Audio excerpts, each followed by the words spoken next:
अस्सलामुअलैकुम। अनोखी स्टोरी सेवर्सेस के चैनल पे मैं आप सब दोस्तों और बच्चों का खुश आमदीद कहता हूँ। आज मैं आपको एक और कहानी सुनाने जा रहा हूँ जिसका नाम है बेएतबारी।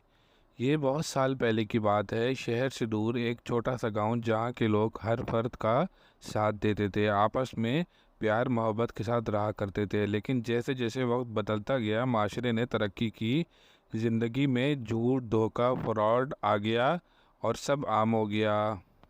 पैसे की खातिर भाई भाई का दुश्मन बन रहा था। इसी माशरे में हमारा भी एक घराना आबाद था। वक्त के साथ साथ हमारे घर के अफराद भी पैसे के ग़ुलाम बन गए। छोटों ने बड़ों की इज्जत ख़त्म कर दी। बड़े अपने माँ बाप को ओल्ड हाउस में रवाना कर रहे थे। मेरा नाम इरशाद है। आजकल के इस ख़राब ज़माने में भी अपने माँ बाप का ख्याल रखता था, अपने बहन भाइयों का ख्याल रखता था। हम 4 बहन भाई हैं, 2 बहनें 2 भाई। मैं सबसे बड़ा हूँ घर में कमाने वाला।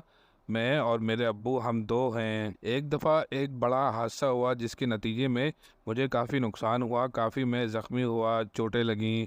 कुछ दिनों तक मेरे घर वालों ने मेरी खिदमत की। इस असना में मेरी नौकरी भी ख़त्म हो गई थी। वो कहते हैं कि जिसके पास पैसा हो आवाम भी इसके साथ हो जाती है। चुनाचा मेरा दूसरा भाई जब नौकरी करने के काबिल हुआ तो उसको मुझसे ज़्यादा तनख्वाह पर एक जॉब मिली। वक्त के साथ साथ मेरे तमाम घर वाले सिवाय मेरे अब्बू के इस भाई के साथ अलग हो गए। दिन इसी तरीके से गुजर रहे थे। मेरे अब्बू ने दिन रात मेहनत करके मुझे दोबारा काम के काबिल बना दिया।